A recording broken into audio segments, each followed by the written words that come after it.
Just remind us what's happened this week, because a lot of the talk was about the APT rules and the changes and what's happened. So just well, there was a significant development on Friday night in regards to their sort of ongoing legal battles with the Premier League. And basically what had happened is that a couple of years ago, City wanted to sign new sponsorship deals with Etihad Airways and First Abu Dhabi Bank. And these sponsorship deals were blocked because under the Premier League's associated party transaction rules, they believed that the deals didn't represent fair market value. Now, Manchester City didn't take that lying down. No. They challenged those rules and they have scored some significant victories. And on Friday, an independent tribunal found that those associated party transaction rules between 2021 and November 2024, those rules were void, unenforceable and unlawful. Right. So on the face of it, this appears to be a significant legal victory for Manchester City. The Premier League's position, though, is that, look, we acknowledge that the tribunal has found that the rules were unlawful, but these rules were amended in November.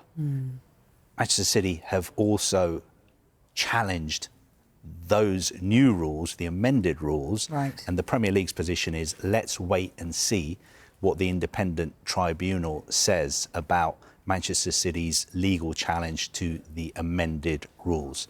So it's a long-running legal dispute between City and the Premier League, but you have to say that Manchester City have scored some significant victories.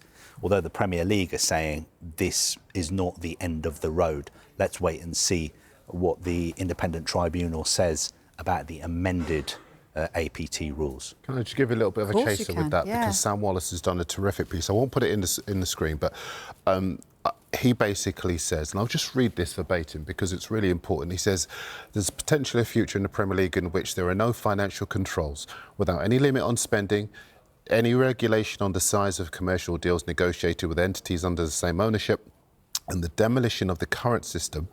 These are Sam's words by Manchester City's legal challenges, is certainly doing its best to hasten us there.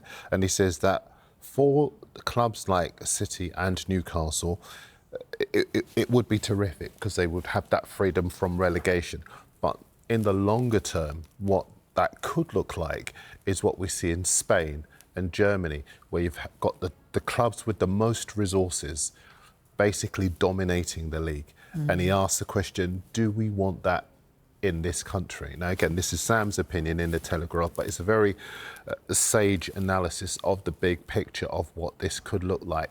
He says clubs like City and others who will almost certainly follow, they may get their way in the short term, but in the longer term, what will that do for the competitiveness of the Premier League? You know, what it boils down to is, at the heart of this whole APT dispute is, how do you assess what represents fair market value when it comes to sponsorship deals?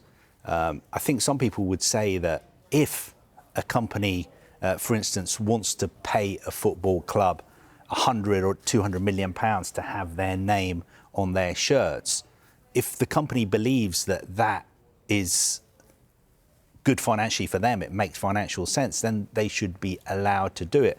And I remember in the past, for instance, when Manchester United used to sign these massive commercial deals, the numbers were eye-watering and they would always be trailed as being a world record kit deal, a world record front of shirt sponsorship deal.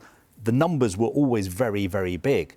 Now what we're trying to do is regulate those deals and say, in actual fact, this deal is inflated. It's not worth quite as much as this company is willing to pay. And I think clubs like Manchester City and Newcastle United and Aston Villa, for instance, would say that a deal is worth what a company is willing to pay.